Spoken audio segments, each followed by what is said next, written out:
so much for taking some time to talk to me, the Nerds of Color blog. First and foremost, how are you doing? How is your 2021 shaping out to be? I think everyone's 2021 by default is better than their 2020. So things are going really well. I mean, I got a TV show on the air and everybody's healthy, happy, and whole. So I can't complain. Yeah, I'm already feeling loads better, and I think we're Mhm. in a headed in a better direction. And thankfully, learning So much. from last year. We could still learn some more, but that takes some Yes. time. So hopefully, we get there.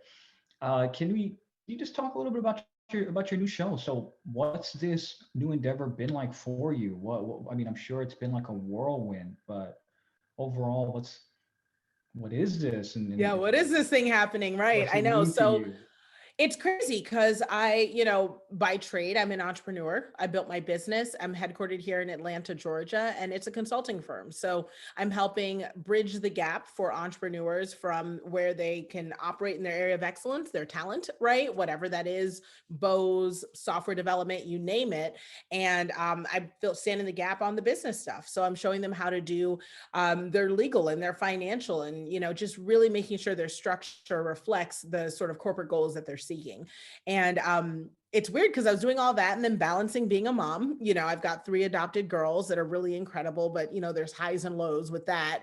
And sharing it all online so that people can see what the journey looks like because I'm also an entrepreneur, much like my clientele. And that weird mix of the highs, the lows, the funny, the crazy, the wins, the losses, uh, drew the attention of some producers. And they said, you know what? This is exactly what America needs to see right now: a blended interfaith, interracial family, that's diverse and inclusive with a self made, Black woman at the forefront. Let's make it a show. And that's how She's the Boss was created. So here we are. And again, I think it's a show that folks can really learn from. It's really intersectional, like you were just mentioning, and just a great break from the stress that Yes. we've had to endure on our cell phones and on our Yes. television sets. What are some of the things that sets your reality show apart from others? There is that immediate reputation that folks would attribute to reality shows. So Mhm. what's setting your show apart from others? Things. I think that what I always joke about is our show gives that good retro TGIF vibe, right? Like it's that energy. So a lot of reality shows, I think now, they have their place, but they are that guilty pleasure, right? You leave there feeling kind of like junk food. It's good once in a while, but maybe I consume too much of it. And our show just doesn't really fit in that slot. Our show gives you that retreat from the craziness and the doom scrolling that we're all doing on our phones and everywhere else, and it lets you laugh. It lets you kind of check out briefly, but not feel bad when you return to the rest of the world. It gives you a little bit of validation in the relatability of our family being weird and quirky and messing things up and going through the normal stuff like, buying your first car or, having a boyfriend or even starting a business. All of that is shown on the show. And I think everyone in America can see a little bit of themselves in it. So and then above all else, if you're an entrepreneur yourself or just a regular person trying to build and you don't have the family, I think it's cool because you get to watch the journey. If you've been following me online, you get to see like, look, regular people get shows too, and they can get shows without compromising their values or being all about the drama. There's like a place for all of us. And it's just super relatable and um, again just a joy to watch how charming all the interactions play out. And again, even the highs and the lows, it's Mhm. just very human in that Yeah. regard.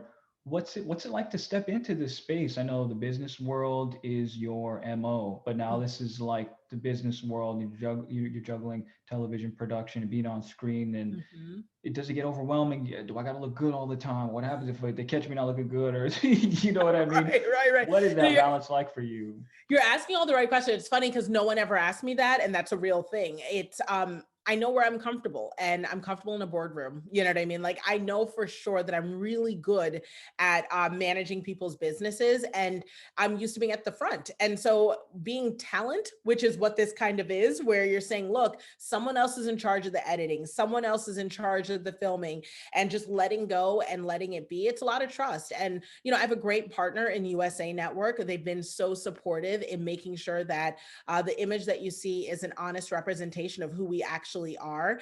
And so that's been really, really fun. And so I will say, yes, it's tough to sort of let loose, let go, and let be. But in watching everything play out, it really has been a great experience. And I think all the feedback we've been getting from people saying they love the show really goes to show just how it can be a good thing. Reality doesn't have to be all bad. So I'm excited to just kind of put a different spin on it.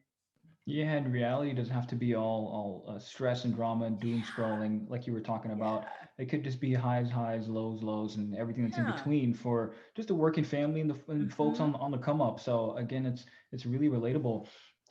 Did you feel a bit, I don't want to say overwhelmed, but there's a difference between you working on your business approach, but now you've got the mom approach, and then Yeah. you've got the partner approach. There's so many hats you have to juggle, and you've got Hmm. a camera. Yeah. So what's it like? And as strong, just independent business minded woman Hmm. of color, to have to keep track of these things. Hmm. What's that juggling act That like too for dynamic. you? Mm-hmm. Yeah, I mean, it's you're asking all the right questions. No, that is played out on the show. You see it where, there are times where I leave my business hat on when I'm engaging with my kids, and that's not where that belongs. It's you don't send um a cross-referenced email with links to the PTA board. They don't care. Do you know what I mean? Like, that's not the energy you bring there, Mm-hmm. Like, you don't Mm-hmm. suggest apps for carpool pickup. That's not the energy they're looking for in the South. And Mm-hmm. same thing with my husband on this week's episode. I get into it with him because he asked me, for what was supposed to be loving advice. And I kind of took it as, this is a great time to point out some areas of growth, and I was playing CEO where I didn't need to play CEO. So I do see it's tough to watch myself miss the mark that way on TV, Mm-hmm. but it's also a great learning lesson of what I need to kind of keep in mind, and that the business hat needs to stay business, and the work hat needs to stay work hat, and or the mom hat needs to stay the mom hat. But as you reference, as a woman of color, I am aware that I'm going to be open to criticism for all of it, For and anything, that right? is like Anything. probably the thing that was the hardest to embrace going into this Mm-hmm. experience, because not only am I a woman of color, I'm distinctly a woman of color. Like, I am first generation Ghanaian American. My dad was a laborer, and I am fully self-made, business wholly owned, no investors, debt free. So it's Mm-hmm. one of those things where I'm almost like the chupacabra, right? People say, like, oh, it can't exist. You know what I mean? Like, and I'm flying in the face of, what may be some preconceived society notions around what is possible. And I'm excited to challenge that, but I'm also aware of the criticism that may come along with that as well. And what's great is you can't challenge the criticism if you decide to be quiet and not be out there. So I'm excited to be out there, and I'm grateful that USA Network and NBC Universal was so willing to say, look, this needs a platform, because we want that to be part of the conversation. So that's where I am now. And I'm not inviting the criticism, but, I am Mm-hmm. prepared to say, hey, it's going to happen, and it's just par for the course, but it's worth it. Right. What are some of the mantras or places that you would personally take yourself? I know you're a woman of faith. Mhm. When that going got tough, or those Yeah. challenges were just not what you were anticipating, how did you keep yourself, together without, kicking the door down and Absolutely. just Yeah. And saying I bolting, want to quit. I mean, one of the things that I always remember is that, as you said, I'm a woman of faith. God talks about putting his people on, a stand, so that our lights can be seen. So I just tried to remember that, as long as I'm giving credit and being vocal about giving credit to God, and saying, look, like, I didn't get here by myself. And I've been a woman of faith from the beginning. And a lot of times you're told that being a person of faith or certain values just don't belong in certain areas, especially TV. We are kind of trained now to think that reality TV is mess. That if you're going on there saying, no, like, I have a debt free business, and Yes, I might be a multimillionaire, but I shop at Target. Challenging these notions. We were always told they don't belong on TV, but the truth is, this is how successful people actually live. And I'm excited because, a lot of entrepreneurs are Christians and they are faith based and they do have something they believe in strongly that fuels them every single day. So I'm excited because I get to show that, and I'm hoping that, that message catches on, and that it inspires people so that they keep realize that they don't have to compromise who they are, what they believe, and how they want to show up in the world in order to, provide entertainment and positivity and relatability to people who may think or believe differently from them, but can still see the goodness, and really latch on to that. And I think it's such a real thoughtful critique too of our current social norms and standards, Mhm, and like you were saying, what's expected of us. mhm. I have these kinds of conversations with my younger cousins to try and break them out of Yes. sort of stereotypical traps that you can Yes. fall into if you're just trying to get by, you're trying to make it, you're Mhm, trying to juggle yourself, your identity, you're trying to juggle your history and your future as mhm. well as your present. Yes. So you do a lot of that in the show in so many different and beautiful ways. I wanted Thanks. to ask you, how comfortable do you feel seeing yourself or rewatching yourself? Does it serve as some kind of like a learning lesson? I can't stand hearing my own voice or watching myself, but I know I would need to do Right. that just to Right. learn about my mannerisms and maybe to sharpen up some of my For tips. sure. Yeah. I mean, if anybody who takes themselves seriously and cares about doing their best work, has to be open to watching what they do and getting it better. And, I do that whenever I do my keynote speeches. I re listen to my podcast to make sure that they're, tight. And in this situation, I actually watched the show to look at my parenting, to see how I interact with my kids, to see if I missed any messages or marks and areas that I can grow. It's the most important job that I have.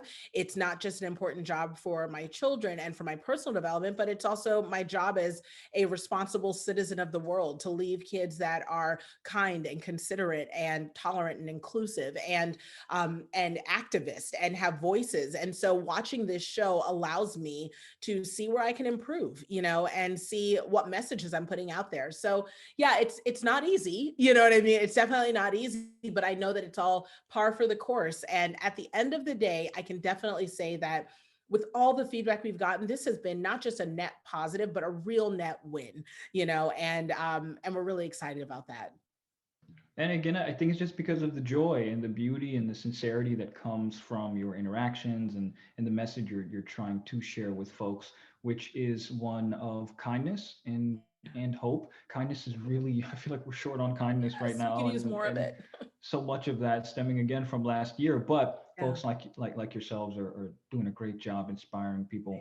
thanks. I did want to ask from the business side of things, Mhm. you're already a powerhouse. I feel like what more can you learn? How much higher can you go, right? But there's always that place I'm not a we can billionaire finish. yet, Jamal. Like, hold on. I was like, Right, how right. much higher can I go? I was like, listen, what are you talking The about? growth mindset. No, absolutely. I absolutely.